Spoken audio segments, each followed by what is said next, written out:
कृष्णाय वयं नुमः।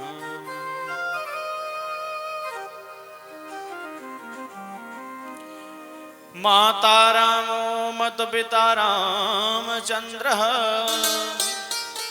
स्वामी रामो मत्सखा रामचन्द्रः सर्वस्व मे रामचन्द्रो दयालु नान्यो जाने नैव जाने न जाने।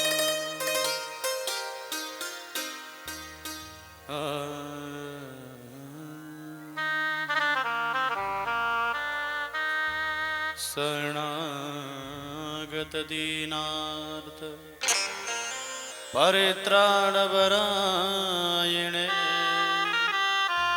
सर्वस्यार्ति हरे देवी नारायणी नमोस्तुते। यत्र यत्र श्रीरघुनाथ कीर्तन तत्र तत्र कृतमस्तकाञ्जलिं बाष्पवारि परिपूर्णलोचनं मारुतिं नमद राक्षसान्तकम्। बोली सद्गुरुनाथ भगवान की जय। श्रीमद्भागवत महापुराण की जय। श्री व्यास जी भगवान की जय। श्री सुखदेव महाराज की। आइए सब लोग ताली बजाएंगे, कुछ देर भगवान नाम का संकीर्तन करेंगे, फिर कथा।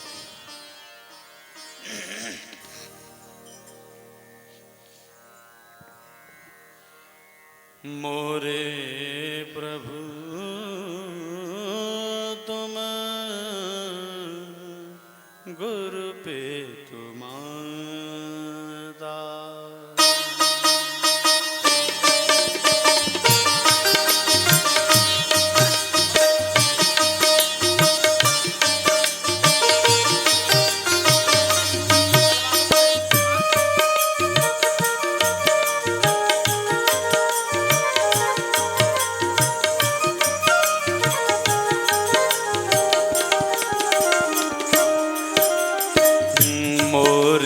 प्रभु तुम गुरु पितु माता।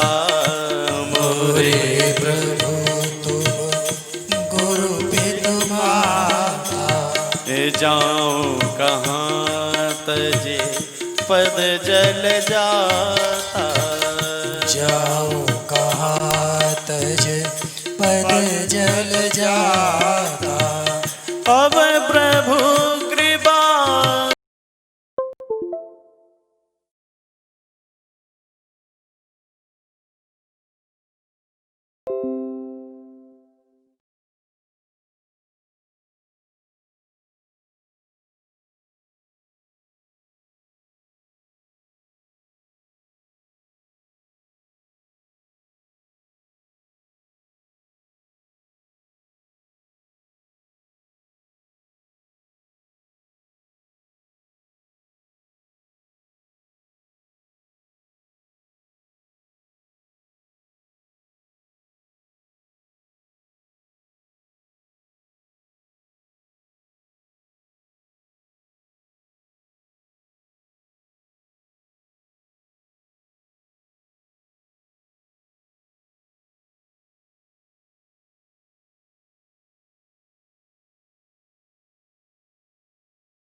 जय राधे जय रमण बिहारी जय यदुनंदन जय हलधारी। जय राधे जय रमण बिहारी जय यदुनंदन जय हलधारी। शरण शरण प्रभु शरण तिहारी जय यदुनंदन जय हलधारी। शरण शरण प्रभु शरण तिहारी जय यदुनंदन जय हलधारी। जय राधे जय रमण बिहारी जय यदुनंदन जय हलधारी। जय राधे जय रमण बिहारी जय यदुनंदन जय हलधारी। शरण शरण प्रभु शरण तिहारी जय यदुनंदन जय हलधारी।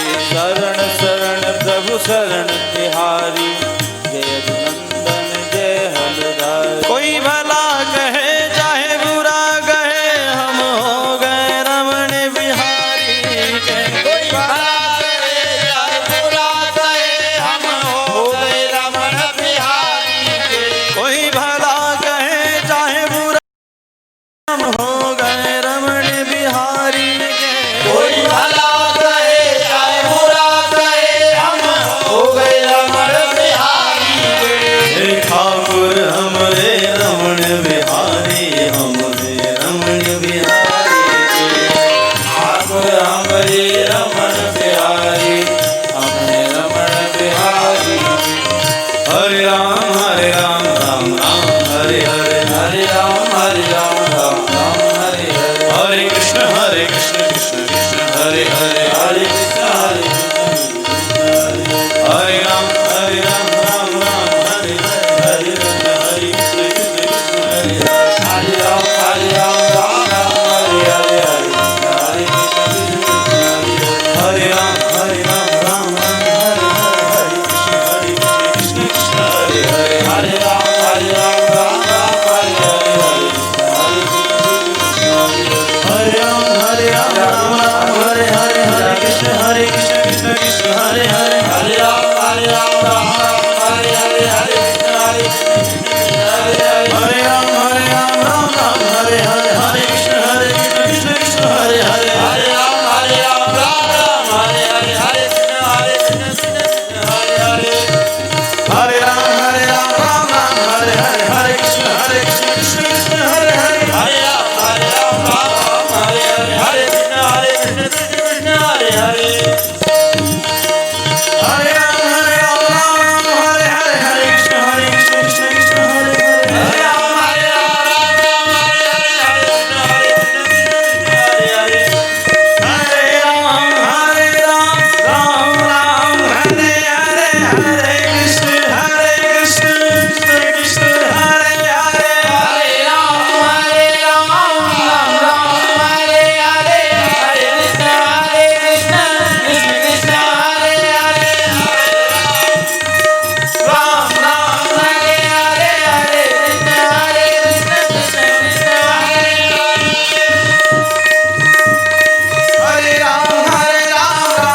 राम हरे हरे। हरे कृष्ण कृष्ण कृष्ण हरे राम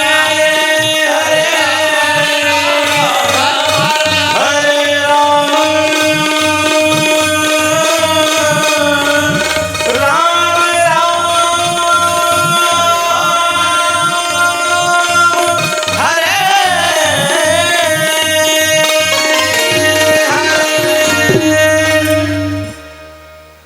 बोल सच्चिदानंद भगवान की जय। श्रीमद् भागवत भगवान की जय।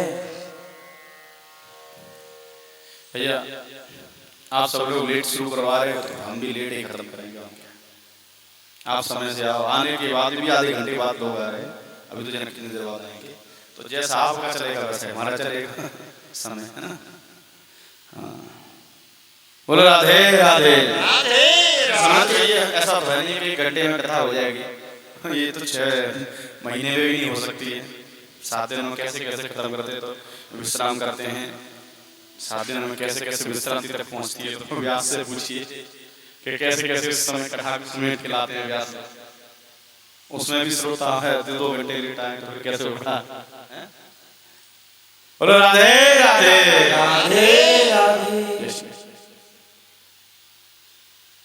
नहीं, कथा के कल के ही चरित्र में चलते हैं।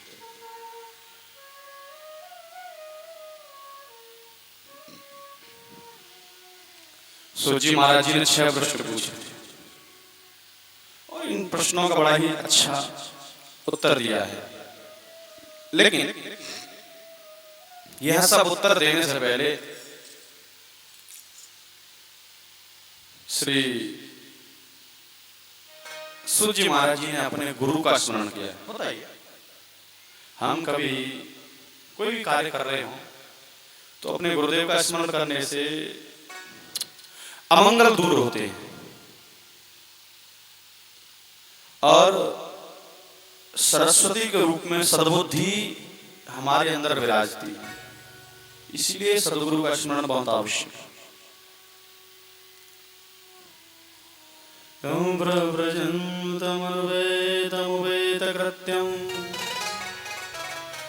दैवायनो विरह कातर आजुहाव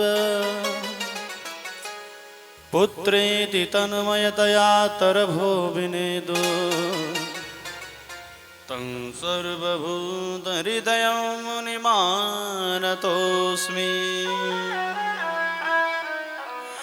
और श्री सूत जी के गुरु जी कौन है? श्री सुखदेव जी।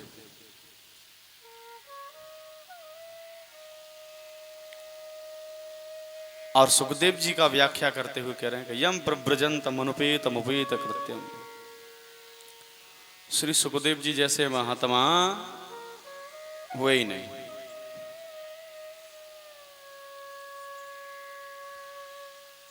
इतने अच्छे महात्मा हैं साहब। कहते हैं कि माता के गर्भ से ही 12 वर्ष की अवस्था में इनका जन्म हुआ था। 12 वर्ष तक मां के गर्भ में ही रहे। इनके जन्म की कथा बताइए यहाँ पे।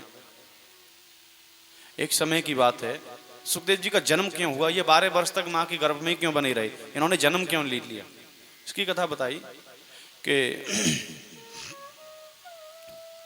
व्यास जी ने जब भागवत लिख ली है तो भागवत किसको पढ़ाई जाए, ये व्यास जी को चिंता हुई थी। इधर देवताओं को भी, नारद मुनि को भी यह चिंता हुई कि व्यास भागवत का अध्ययन करने के लिए योग्य शिष्य भी होना चाहिए, पात्र भी होना चाहिए। देखो ऐसा है, आजकल एक बात है, कुछ लोग ऐसा कहते हैं कि आजकल भागवत हैं, कल्याण नहीं होते लोगों के, कुछ नहीं होता, सब ऐसे ही चल रहा है, ऐसे ही। ऐसा कुछ नहीं है। भागवत की शक्ति में ना तो आज कमी आई है, न पहले कभी कमी थी और न कभी कमी होगी। भागवत में पहले भी उतनी ही शक्ति थी, आपका उद्धार करने के लिए पहले भी उतनी ही ताकत थी और आज भी इतनी ही ताकत है श्रीमद् भागवत में। लेकिन उद्धार हो क्यों नहीं रहा किसी का? बोले हम में ताकत नहीं बची अपना उद्धार करने की, हमें विश्वास ही नहीं रहा श्रीमद् भागवत पे। भाई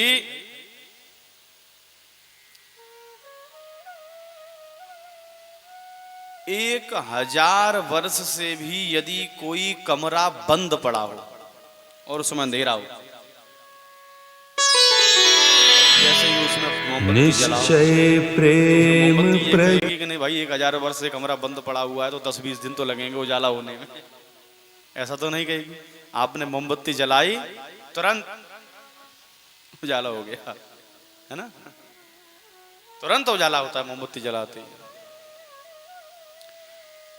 वस्तुतः होना चाहिए सन्निधि गुरु की। एक व्यक्ति था निश्चय प्रेम प्रतीते विनय करे से कहीं जाना था, मान लीजिए अपनी मंजिल पे ही जाना है, ये व्यक्ति कोई और नहीं है, हम ही है व्यक्ति। वो हम ही सबको अपनी मंजिल पे जाना है, लेकिन जा तो रहे हैं, लेकिन अज्ञान रूपी अंधकार चारों तरफ छाया हुआ है। हमारे अज्ञान का अंधकार हमारे चारों तरफ फैला हुआ है। अब जाएं कैसे? रास्ता तो दिखे चलना है तो रास्ता तो चाहिए, लेकिन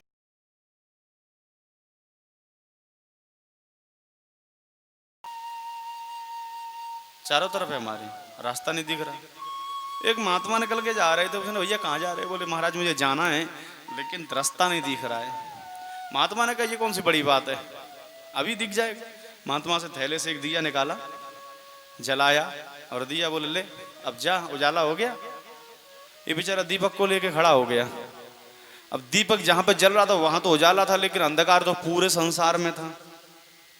अब ये सोचने लगा ये तो बड़ी आफत है, महात्मा ने दीपक तो दे दिया, अब दीपक तो थोड़ी ही जगह में उजाला कर रहा है और अंधकार पूरी दुनिया में, तो मैं कैसे चल के जाऊं? फिर महात्मा को बोला महाराज रुको रुको रुको। क्या है? अरे महाराज ये दीपक तुम्हारा तो छोटा सा है, थोड़ा सा उजाला कर रहा है, लेकिन अंधकार तो पूरी दुनिया में हो रहा है। ये छोटा सा दीपक थोड़ी ना पूरी दुनिया का अंधकार मिटा देगा। महात्मा बोले रे बाबड़े अरे दीपक पूरे संसार का उजाला नहीं मिटा सकता है, लेकिन तू दीपक को हाथ में रख के आगे आगे चल, जहां तू जाएगा वहां उजाला हो जाएगा। हो जाएगा कि नहीं? अब जहां लेके जाओगे दीपक को वहीं। तो श्रीमद् भागवत में पहले भी उतनी ही शक्ति है, आज भी ही उतनी ही शक्ति है। वस्तुतः है हम लोग उस भागवत रूपी दीपक की सन्निधि नहीं ले पा रहे हैं, और उसकी सन्निधि ले आए यदि मनुष्य तो जहां जाए वहीं उजाला।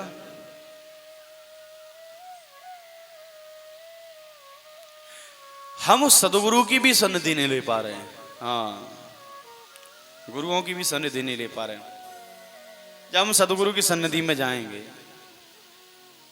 तो सदगुरु हमें फिर ये दीपक, ज्ञान का दीपक जो है, दीपक क्या है? बोल ज्ञान का दीपक। और ज्ञान का दीपक ऐसा थोड़ी है कि अपने आप ही जल जाता है ये तो कोई जलाता है, कोई जला के देता है। और कौन जला के देता है? सदगुरुदेव भगवान। हाँ, लेकिन अभी तो सब गुरु और शिष्य के जैसे हो गए हैं। शिष्य इसीलिए चेला बना रहे हैं, गुरु बना रहे हैं गुरु जी को कि अपना इनकम टैक्स बच जाए, और गुरु जी इसलिए चेला बना रहे हैं कि ज्यादा से ज्यादा बड़े पैसे वाले मेरे चेले हों, स्टेटस बनेगा गुरु जी का। हाँ, और कुछ शिष्य तो गुरु जी को कुछ समझते भी नहीं है। सिरा दे। एक बार की बात, एक किसी गांव में एक गुरुजी आए, सब गुरुजी आए गांव में और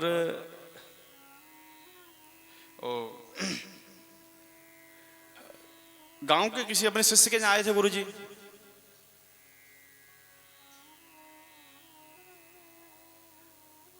शिष्य के जाए तो एक सज्जन दूसरे गांव के बोले कि गुरुजी हमें भी दीक्षा दे दो। गुरुजी ने कहा ले लो। अब गुरुजी ने दीक्षा दे दी।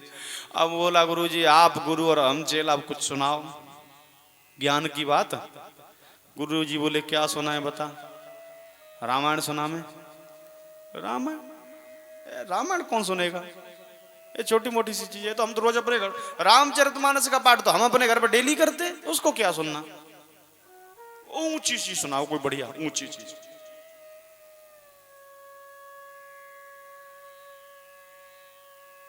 तो बोले भागवत सुनाते। भागवत तो महाराज बहुत सुनी है, हमारे गांव में होती रहती है, साल में 2-4 आ जाती है गांव में। भागवत नहीं, कुछ और ऊंची चीज बढ़िया। गुरु जी मन में सोचने लगे ये गुरु नहीं है, चेला बीला कुछ नहीं, गुरु ही मिला है अपन को सीधा सीधा। हाँ, तो गुरु जी ने कि बेटा गीता सुना दे। हाँ, गीता कहीं तक ठीक है, वो वैसे भी हमने ज्यादा नहीं सुनी। हाँ, गीता सुनाओ। बोले आज गीता नहीं सुनाएंगे, आज तुझे गीता का महात्म्य सुनाएंगे। कल तुम्हें भागवत का महात्म्य सुनाया था ना, ऐसे गीता का महात्म्य। तो गीता के महात्म्य में एक श्लोक आता है, पार्थोपत्स सुधीर भोक्ता दुग्धम गीतामृतम महत सर्वोपनिषदो गावो दुग्धा गोपाल नंदन। एक श्लोक में ये लाइन है, सर्वोपनिषदो गावो दुग्धा गोपाल नंदन। इस श्लोक का पूरा दिन गुरुजी ने सुनाई, खूब अच्छे से एक ही एक श्लोक सुनाते रहे। शाम को गुरुजी बोले, चेला बेटा कुछ समझ में ना आया हो तो पूछ ले। सर्वोपनिषदो गावो दुग्धा गोपाल नंदन। चेला बोला, गुरुजी हमें समझ में नहीं आ रही। हमें? अरे गुरुजी तुम कहते कम हो, हमें समझ में ज्यादा आती है। हाँ। गुरुजी बोले, तो हमारी इज्जत रखने के लिए पूछ ले।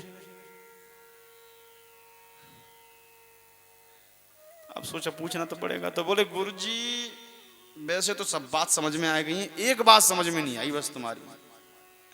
आपने कहा कि दो गधा, तो ये दो गधा कौन थे? ये दो गधा समझ में ही नहीं आया। दो गधा माने धोने वाला, गाय को धोने वाला। अब वो उसको दो गधा को समझ रहा था, दो गधा। तो गुरुजी ये दो गधा कौन थे, ये अभी तक समझ में नहीं आ रही है। गुरुजी समय हम ऐसे माथा पीटा और बोले, बेटा एक गधा तू और एक गधा मैं। तू सुनना है, मैं सुना रहा हूं, वही दो गधा है।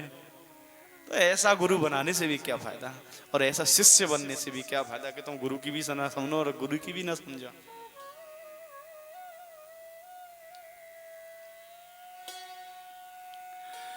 सुखदेव जी रूपी, सुखदेव जी का अपना गुरु जी का ध्यान रखा। सुखदेव जी माता के गर्भ में 12 वर्ष तक रहे, क्योंकि एक बार की बात है, सुखदेव जी के जन्म का संकल्प लेकर के नारद जी भगवान शंकर जी के आश्रम पर गए, और वहां पे माता पार्वती जी से भेंट हुई है। पार्वती माता ने अपना गुरु मानते नारद जी को, स्वागत किया है। माता पार्वती के गुरु जी नारद जी, बड़ा ही स्वागत किया है, और एकदम उदास होकर नारद जी बैठ गए। तो पार्वती मैया पूछने लगी, नारद जी गुरु जी आप ऐसे उदास क्यों बैठे? बोले, कुछ नहीं माता, बस ऐसे ही। तो बताओ, कुछ तो बात होगी। बोले, आजकल संसार में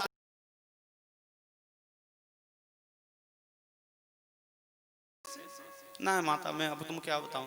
पार्वती बोली, तुम्हें क्या बताऊं मैं, तुम झूठा झूठा कह रहे हो, और हमारे पतिदेव तो इतना प्रेम करते हैं, बहुत ज्यादा, बहुत प्रेम करते हैं हमको। ज्यादा जब व्याख्या की है तो नारद जी ने बोला, ज्यादा प्रेम करते तो एक बात बताओ, उनके गले में गुंडों की माला पड़ी रहती है, वो किसके कभी बताई? बोल, प्यार तो बहुत करते पर ये बात कभी नहीं बताई। नारद जी ने सोई पकड़ ली और आग लगा के चले गए। फिर कैसा प्रेम? अरे जिन मुंडों को हर्षल में गले में डाल के रखते हैं उन्हीं को नहीं बता रहे हैं, फिर कैसा प्रेम करते हैं? चुपचाप वहां से चले गए। बोले, माता तुम जानो, तुम्हारा काम जाने, हमें तो जो बतानी सो बता दी, देखो कोई किसी का नहीं। और पार्वती जी का मुंह फूल गया है। भगवान शंकर जी जब आए हैं, पार्वती जी से पूछा भी है कि आप उदास क्यों हैं ऐसे? तब भगवान शंकर ने इसको, माता पार्वती ने सारी स्थिति बताई हैं। तब भगवान शंकर बोले हैं कि पार्वती, अरे हम तुमसे कितना प्रेम करते हैं इसका भी प्रमाण ये मुंडमाल ही है।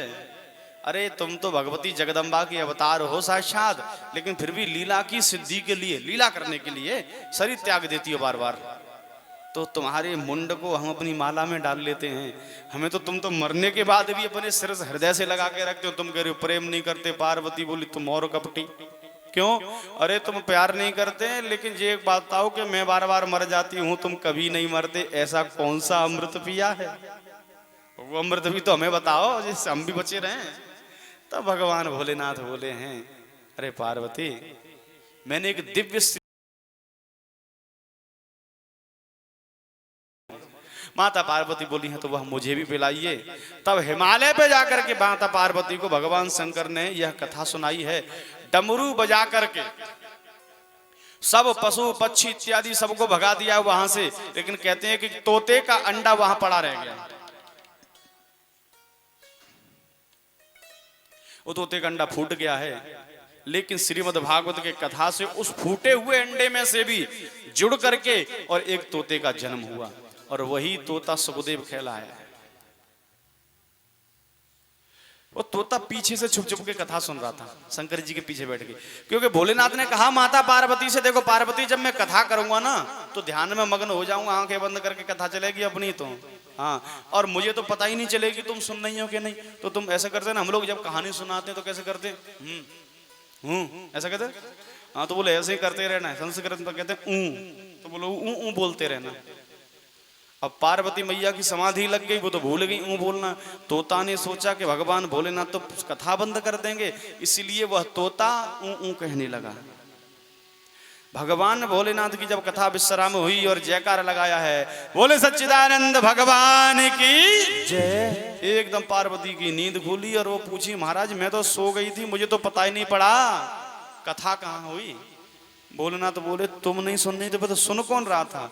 देखा तो तोते का बत्ता पीछे कथा सुन रहा था। भोलेनाथ को बड़ा क्रोध आया है। इस बात पे नहीं आया कि तोते ने कथा सुन ली। हाँ, कुछ लोग कहते इसलिए सुन ली कि तोते ने कथा सुनी तो क्रोध आया। इस बात पे आया कि कथा पीछे बैठ के सुनी। हाँ, कुछ लोग तो व्यास जी के पीछे बैठ लेते हैं, कुछ लोग कहते बोले हम तो घर पे ही सुन लेंगे, है ना। हाँ, ये देखिए, ये भागवत जी कह रही है, ये भगवान भोलेनाथ कह रहे हैं। इस प्रकार से जो विचार रखते हैं, जो गद्दी के सम्मुख बैठ करके कथा नहीं सुनते, श्रीमद् भागवत कह रही है, भगवान भोलेनाथ कह रहे हैं कि वो लोग कथा की चोरी कर रहे हैं। छुप करके तो चोर ही रहते हैं ना। छुप करके कौन चुराता चीज को? बोले चोर। अब तुम सामने आ नहीं रहे, छुप करके सुन रहे तो क्या बोले चोर हो। तो उनको भगवान भोलेनाथ भयंकर रुष्ट होते हैं उन पर। सुखदेव जी ने छुप करके सुनी है पीछे से, तो भोलेनाथ भी रूठे हुए उन पे, अपना त्रिशूल लेके पीछे दौड़े हैं। तो माता विटका देवी जो श्री व्यास जी की पत्नी है, उनके गर्भ में ये चले गए हैं। 12 वर्ष तक गर्भ में रहे। सुखदेव श्री व्यास जी ने एक दिन इनके गर्भ में सुखदेव जी से कहा है कि बेटा जन्म क्यों नहीं लेते तुम? तो ये कहते हैं कि मैं जन्म तो ले लूं, लेकिन जन्म लेते ही ये संसार की माया मुझे जकड़ लेगी और फिर मैं इस माया रूपी कीचड़ में पड़ा रहूंगा, इसीलिए मैं जन्म ही नहीं लूंगा कभी। तो बोले बेटा तुम तो जन्म नहीं ले रहे, तुम्हारी मैया को कितना कष्ट हो रहा है, पूछो से। तो बोले एक शर्त पर जन्म ले लूंगा, यदि भगवान विष्णु साक्षात मायावती आकर के ये कहें कि मेरी माया उन्हें नहीं जकड़ेगी तो मैं जन्म लूंगा। तो ऐसा ही भगवान विष्णु का जब आह्वान किया है श्री व्यास जी ने, भगवान विष्णु ने यह वरदान दिया है श्री सुखदेव जी को कि मेरी माया तुम्हें नहीं पकड़ेगी। अब जिसमें माया का असर ना हो। अच्छा देखो, हम सब लोग संसार में पड़े हुए तो काय के कारण? केवल मोह और माया के कारण। और जिसका मोह माया टूट गया वो क्यों रहेगा घर में, क्यों रहेगा परिवार में, छोड़ के सब चल देगा, मस्त कहीं बैठ के भजन करेगा, हैं? मैं और मोर तोर की माया, जब तक मैं और मेरा रहेगा तब तक घर में ही रहना पड़ेगा। सुखदेव जी की माया छूट गई तो क्या मैं और क्या मेरा, क्या मैया, क्या व्याप। जैसे ही जन्म लिया है, जन्म लेते ही जो नाल आता है ना साथ में, नाल, वो नाल भी नहीं कटवाया है। यम प्रव्रजंत मनुपेत मुपेत कृत्यम, वो नाल अपनी कमर से लपेट करके श्री सुखदेव जी और सीधे जंगल चले। और कितने बड़े अवधूत हैं, अवधूत देखिए श्री सुखदेव जी की। हम लोग अक्सर, बहुत से लोग अपने आप में ज्ञानी बनते हैं, बहुत से लोग अपने आप में अवधूत बनते हैं, बहुत से लोग अपने आप में सिद्ध पुरुष भी बनते हैं। लेकिन सच्ची कहूं तो जो बनते हैं वो कुछ होते ही नहीं। हाँ, ये सत्य बात है। अगर सच्चा अवधूत कोई हुआ है तो श्री सुखदेव जी हुए। और ये सिद्ध सुखदेव जी ने नहीं किया है, ये संसार ने सिद्ध किया है। सुखदेव जी जब जा रहे हैं तो 16 युवा है, युवा अवस्था है, बच्चे नहीं है, युवा हैं। और युवा अवस्था में शरीर पर एक भी वस्त्र नहीं है, एकदम नंग धड़ंग जा रहे हैं, ऐसे भगते हुए जा रहे हैं जंगल की तरफ तपस्या करने के लिए। पुत्र पुत्र कहते हुए उनके पिता श्री व्यास जी पीछे पीछे भाग रहे हैं। एक तालाब में कुछ कन्या स्नान कर रही थी। सुखदेव जी को देखा, देखते रही, अपने स्नान करती रही। लेकिन जैसे व्यास जी निकले, सबने उठा करके कपड़े पहन लिए, वस्त्र पहन लिए। श्री व्यास जी पूछे, बेटी एक बात बताओ, मैं तुम्हारे बाबा परबाबा की उम्र का हूं, तुम मेरे लिए कन्या बच्ची हो, मुझे देख करके तुम वस्त्र पहन रही हो और मेरा युवा बच्चा निकल के, लड़का निकल गया, तो उनको देख के तुमने वस्त्र ही नहीं पहने। उससे शर्म नहीं आई तुम्हें? कितना बढ़िया जवाब दिया उन कन्याओं ने कि शर्म उससे आती है जिसके मन में भावनाएं हों, और जो यही नहीं जानता कि कौन स्त्री कौन पुरुष, शरीर का जिसे भेद ही पता नहीं है, जो केवल और केवल उस परमपिता परमात्मा को देख रहा है सबके अंदर, उससे क्या शर्म किए जाए। अरे व्यास जी महाराज, आप तो संसार को देखते हो संसार की दृष्टि से, लेकिन ये आपके पुत्र श्री सुखदेव वो तो संसार देखते ही नहीं संसार की दृष्टि से, उन्हें शरीर तो दिखते नहीं, केवल ईश्वर ही दिखता है सब। जब तक भाव शरीर का रहेगा, महाराज थे नागा जी, और कपड़े नहीं पहनते, नागा बाबा हैं साहब, नागा बाबा कपड़े नहीं पहनते, बिल्कुल ऐसे ही रहते हैं। नागा बाबा में त्याग दिया सब अवधूत, और जैसे अब सब घर के दुनिया की कोई भी बहू बेटी बहन सवारी ऐसे रहते थे, और एक दिन स्वयं के घर के आगे तो तुरंत कपड़े पहन लिए। क्या कहोगे इसे? जब तक ये भावना ना छूटे तुम्हारी, तुम कैसे हो जाओगे सिद्ध पुरुष? बनना सब चाहते हैं, होता कोई नहीं।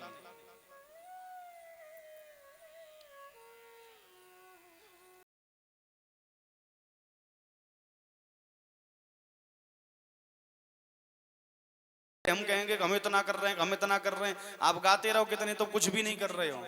ये तो केवल मन ही मन में किया जाता है। हाँ।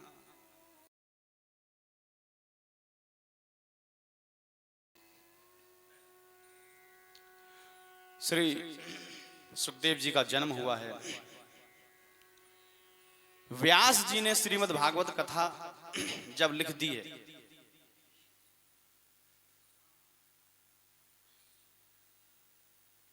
अब व्यास जी को ये चिंता होने लगी। व्यास जी श्रीमद् भागवत कथा लिखने के लिए बैठे हैं, जब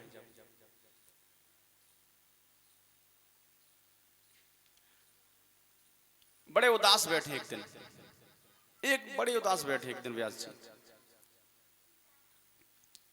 नारद जी इनके पास आए, व्यास जी से पूछा कि महाराज ऐसे उदास क्यों बैठे हुए हो? व्यास जी ने वही अपना, देखो व्यास के बारे में थोड़ा एक बात सुन लीजिए। व्यास जी को शायद आप केवल नाम से एक आध लोग परिचित होंगे, लेकिन उनके काम से बहुत कम ही लोग परिचित हैं। व्यास जी जैसा सिद्ध पुरुष, व्यास जी जैसा महात्मा ऋषि हमारे संसार में है नहीं। शायद व्यास जी नहीं होते तो ये सब ग्रंथ जो हमारे पास आज हैं वो सब नहीं होते। एक संस्कृत में कहावत है, व्यासो चुष्टम जगत सर्वे। संसार में जितनी कथाएं हैं, संसार में जितना ज्ञान है, वो सब व्यास की झूठन है। व्यास जी ने सब कुछ लिखा, 18 पुराण, 6 शास्त्र, 4 वेद, ये सब लिखे। और तो छोड़िए, 1 लाख श्लोकों वाला श्री महाभारत, महाभारत जैसा बड़ा ग्रंथ आज के कंप्यूटर युग में अभी तक नहीं बना। इतनी बड़ी किताब आज तक लिखी नहीं गई कभी, जैसी महाभारत जैसी किताब। इतना बड़ा ग्रंथ आज तक लिखा ही नहीं किसी ने, जो व्यास जी ने लिख दिया। और वो व्यास जी उदास बैठे हुए अपने आश्रम में। नारद जी ने पूछा है आप उदास क्यों बैठे हो? तो नारद जी से व्यास जी ने कहा कि मैंने लिखा बहुत कुछ है, पर मन में संतुष्टि नहीं है। ऐसा होता है कि जब हम कथा कर रहे हो ना, उस कथा से हमारे हृदय में संतुष्टि नहीं हो तो फिर जनता को भी आनंद नहीं आ रहा होगा। ये इसका प्रमाण है। हमें अच्छा लग रहा है कि कथा बढ़ी जाए तो जनता भी आनंद में है। हाँ, अभी क्या हुआ, व्यास जी आनंद में नहीं है। तो नारद जी ने पूछा, महाराज आपको आनंद इसीलिए नहीं आ रहा है क्योंकि आपने भगवान के गुणों का गुणगान नहीं किया। श्री व्यास जी बोले, अरे इतना सब लिखा, विष्णु पुराण लिखा, शिव पुराण लिखा, ये भगवान के गुणगान तो हैं। बोले ये सब लिखा है पर बड़ा क्लिष्ट है, कुछ मधुर मधुर लिखो, कुछ मधुर मधुर कथाओं का रचना करो भगवान की का। तो बोले व्यास जी अब मैं कैसे करूं, बूढ़ा हो गया, लिखा नहीं जाता। बोले ईश्वर की ध्यान करो और संतों की संगति ले लो। हाँ, संत की संगति ले लो तो कुछ भी हो जाएगा। अपने पूर्व जन्म की कथा सुनाई नारद जी ने। अरे मैं पूर्व जन्म में दासी का पुत्र था और दासी का पुत्र होते हुए भी मैंने संतों की संगति की, और देखो उस संगति का प्रभाव व्यास जी, आज मैं साक्षात नारद बन करके और पूरी सारी दुनिया में घूमता हूं। मेरी अबाध गति है, भगवान के मन के रूप में मुझे लोग पहचानते हैं। नारद जी कौन है? भगवान के मन। जैसे हमारा मन होता है ना, ऐसी भगवान के मन है नारद जी। जैसे हमारा मन कहीं भी जा सकता है, वैसे ही नारद जी भी कहीं भी जा सकते हैं।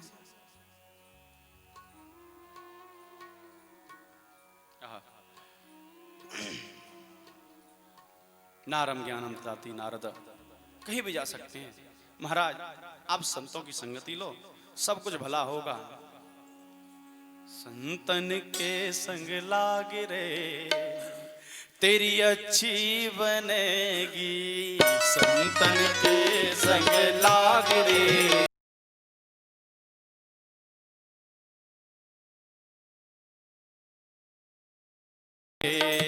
तेरी अच्छी बनेगी, संतन के संग लाग रे तेरी अच्छी बनेगी, अच्छी बनेगी तेरी बिगड़ी बनेगी, अच्छी बनेगी तेरी बिगड़ी बनेगी, अच्छी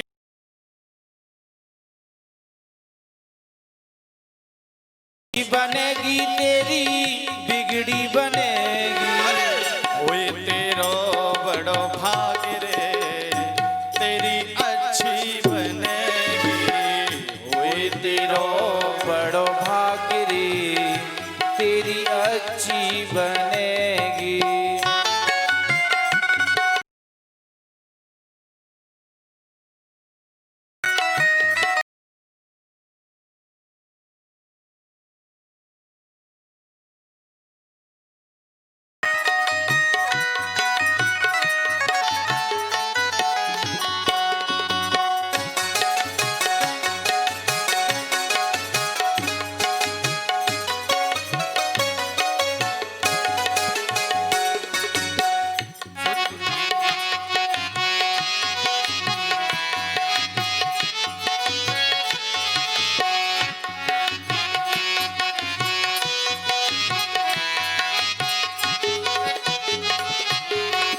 सुत बिति नारे तीन आशाएं, सुत बित नारे तीन आशाएं, सुत बिति नारे तीन आशाएं, सुत बित नारे तीन आशाएं, सुत बिति नारे तीन आशाएं।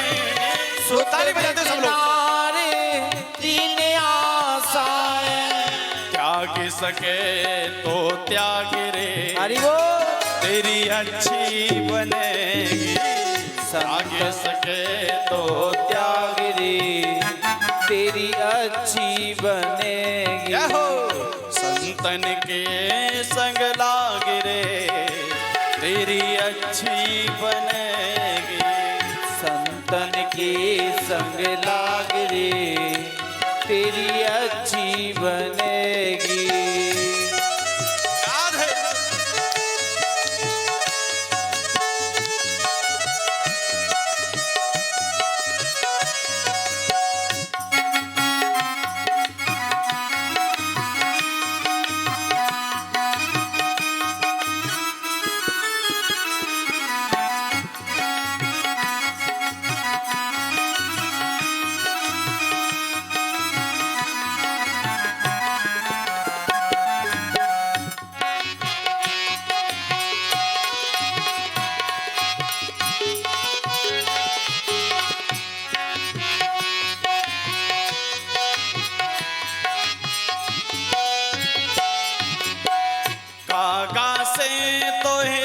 हंस करेंगे, कागा से तोए हंस करेंगे, कागा से तोहे हंस करेंगे, कागा से तोए हंस करेंगे, कागा से तोहे हंस करेंगे, कागा से तोए हंस करेंगे।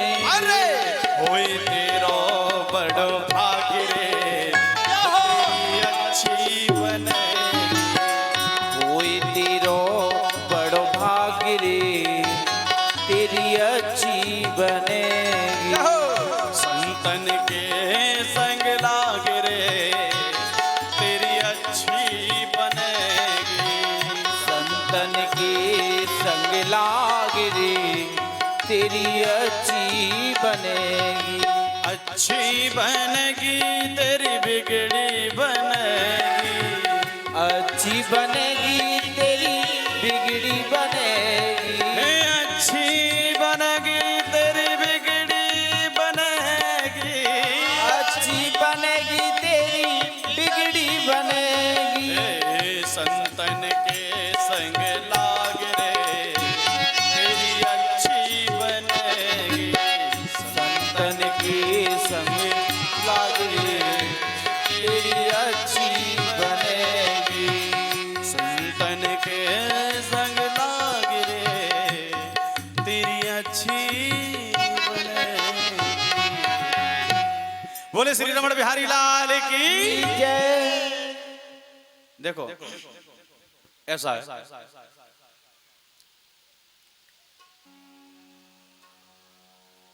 आपने देखा होगा छतों पे गमले रखे रहते हैं। अच्छा किसी किसी की छत पे गमले रखे रखे छत पे का ना एक आधा के तो बता दो, देखो आपके रखेगा ना मालूम तो पड़े बने, तभी तो उनके ही समझ में आएगी ये बात जो मैं अभी बताना चाह रहा हूँ। जिसकी छत पे गमले रखे उसी के समझ में आएगी और कहीं के आएगी ही नहीं। किसके रखे हैं किसी के हैं ना आता ही आता है क्यों कह रहे हाथ उठा रहे हैं और यूं कर रहे हैं, सोच रहे हैं कि ऐसा होगा हम फंस जाए कहीं। नहीं सच्ची मैं फंसा नहीं रहा हूं, मैं पूछ रहा हूं गमले रखे कि नहीं छत पे हैं। अरे बता दे भाई किसके हैं। हाँ देखो आंटी जी के हैं। अच्छा गमले हिलते डुलते नहीं है, कभी हिलते हैं गमले? गमले नहीं हिलते कभी भी, जहां रख दो वहीं रखे रहते हैं। सच्ची है कि नहीं बताओ? ऐसा कभी हुआ कि इस कोने से उस कोने पे गमला अपने आप चला गया हो?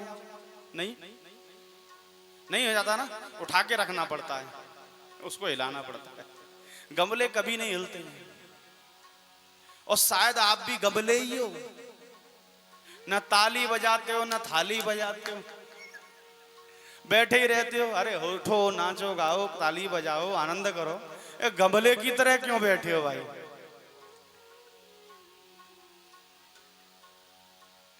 गमले की तरह क्यों बैठे रहते हो हैं? कम से कम तुम हिलोगे डुलोगे तब मालूम पड़ेगी आदमी बैठे हुए हैं कि औरत बैठी हुई है। अपन को तो ये लग रहा है गमले रखे हैं सामने, हम तो गमलों को सुना रहे हैं। हाँ आप कम से कम सिद्ध तो करो कि आप हो यहाँ पे बैठे हुए हो। बोलो राधे राधे राधे राधे। हाथ उठा के जोर से राधे राधे। डर लगता है? ब्रजवासियों की तरह नहीं करते सब ब्रजवासियों। बाहर जाके ये बात बतानी पड़ती है, यहाँ क्या बताना। यहाँ तो राधे सुनते ही हाथ क्या पूरा आदमी खड़ा हो जाए।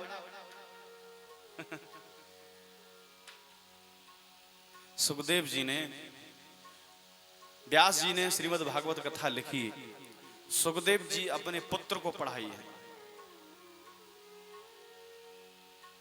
और देखो जब परीक्षित राजा को श्राप लगा है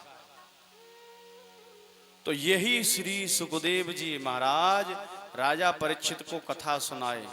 क्या श्राप लगा था परीक्षित राजा को? 7 दिन में मरने का। क्या 7 दिन बाद मर जाओगे 7वें दिन?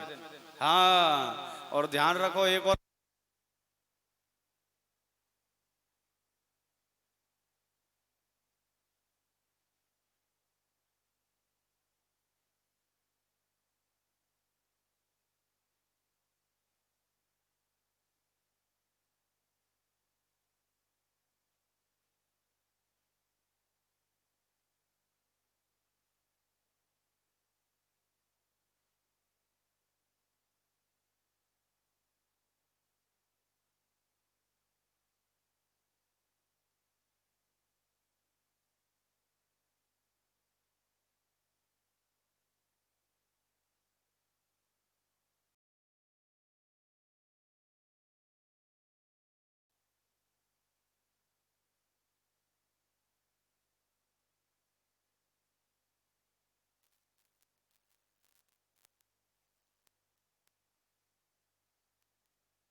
नारायण नारायण हरि हरि श्रीमन्नारायण नारायण हरि हरि श्रीमन्नारायण नारायण हरि हरि श्रीमन्नारायण नारायण हरि हरि श्रीमन्नारायण नारायण हरि हरि श्रीमन्नारायण नारायण हरि हरि हरि ओम नमो नारायण हरि ओम नमो नारायण हरि ओम नमो नारायण हरि ओम नमो नारायण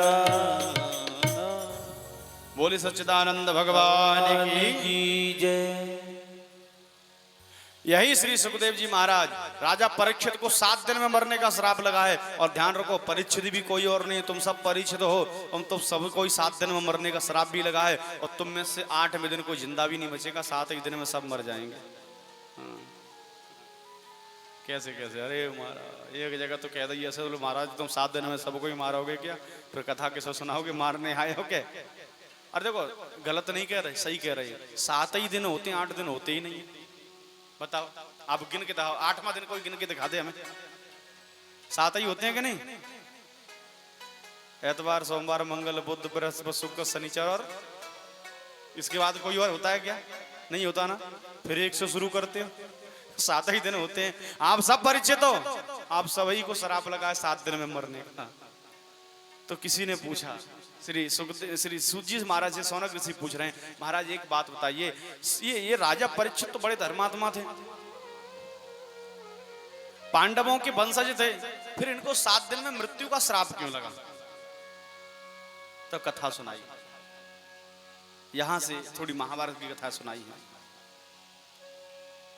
देखिए,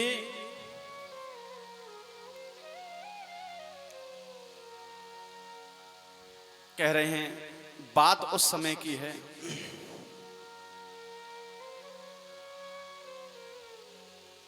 जब महाभारत का घनघोर युद्ध चल रहा था। सभी कौरव पांडवों के हाथों मारे गए। 100 भाई हैं और उनकी तरफ की जितनी सेना थी वो सब भी मारी गई महाभारत के घनघोर युद्ध में। एक बचा अकेला दुर्योधन, सरोवर के जल में अपनी जल योग शक्ति से छुपक के बैठ गया है। भगवान के द्वारा बताने पर उसको जल योग सरोवर में से निकाला गया और भीम ने युद्ध के लिए ललकारा है। युद्ध हुआ है भीम के द्वारा, भीम के साथ में। भीम ने इतनी मार लगाई दुर्योधन में, इसकी जांघ तोड़ दी गदा के प्रहार के द्वारा। अधमरा पड़ा हुआ है। और तब इसका मित्र अश्वत्थामा, श्री द्रोणाचार्य जी का पुत्र, आया। रोते हुए जब दुर्योधन को देखा तो पूछा, मित्र तुम क्यों उदास हो?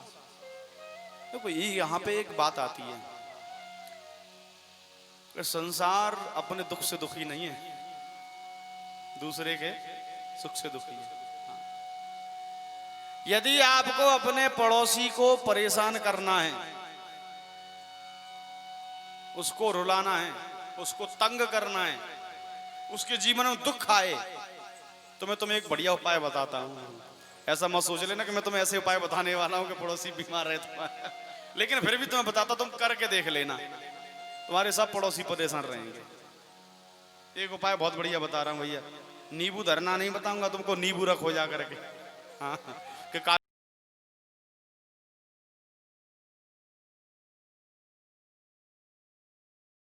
बताऊं तुम्हें कि तुम्हारा पड़ोसी 100% दुखी रहेगा। बताऊं कौन चाहता है भाई? कोई तो बता दो। कोई नहीं पूछना चाह रहा। बड़े सात्विक आदमी है ये, मन में चल रही है कि बता तो दे, सीख लेंगे तो कर ही देंगे। लेकिन वो कह नहीं सकते, चुका एक दूसरे के पड़ोसी हैं सब। सोचेंगे पड़ोसी हमारा ये दुखी हुआ तो फुले पंडित जी ने पूछा होगा जरूर मंदिर वाले से। राधे राधे राधे राधे। सुनो, पड़ोसी को दुखी करने का टोटका, तुम सुखी रहना, तुम अपने घर में आनंद करना, तुम्हारे घर में सेवा पूजा भजन कीर्तन इत्यादि होते रहे, तुम्हारे घर में अतिथि आते रहे, तुम्हारे घर में सबकी सेवा होती रहे, तुम्हारे घर में नाच गाना मंगल उत्सव होते रहे, तो समझ लिए तुम्हारे आसपास के दुखी हो जाएंगे। बोले इसके यहाँ कहां से आ गया इतना? रोज हो रहा है, रोज हर महीने सत्यनारायण भगवान की कथा, हम तो एक साल में भी करवाना मुश्किल हो जाता है रोज। वो बेचारा वैसे सोच सोच के दुखी हो जाएगा। बोलो सही है कि नहीं? है कि नहीं टोटेगा? लेकिन करना तो तुम्ही को पड़ेगा।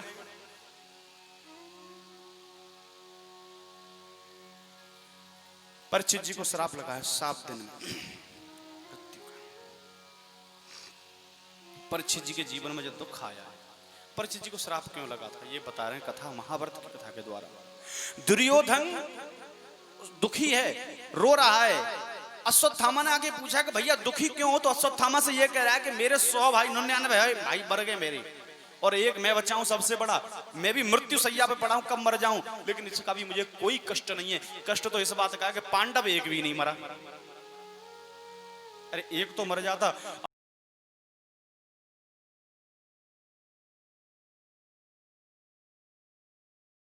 अलग कर दिया। सेनापति जाओ मेरे 5 पांडवों के सिर लेके आओ। और रात को सब थामा गया है काको उलूक न्याय न, एक न्याय शास्त्र होता है, न्याय शास्त्र में एक न्याय है काक उलूक न्याय, काक और उल्लू का न्याय। ये कैसा होता है? बोले एक बार की बात है कि पक्षियों की सभा हुई। क्या हुई? सभा, मीटिंग। अब मीटिंग में निर्धारित किया गया कि भाई